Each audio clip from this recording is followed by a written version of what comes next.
How to fix slow printing in Windows 11. To fix slow printing in Windows 11, try 1. Hard reset printer. 2.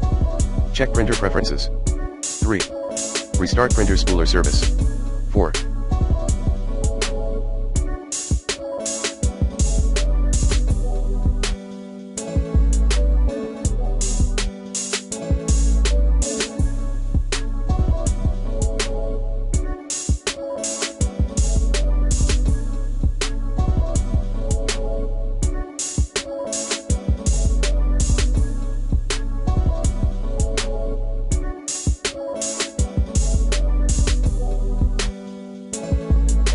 Check then improve your network connection, if needed.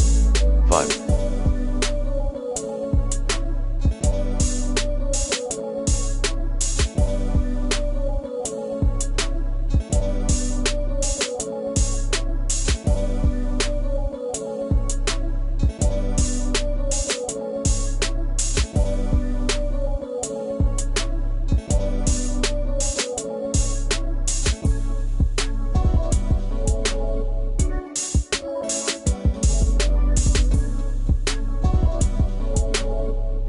Update printer firmware.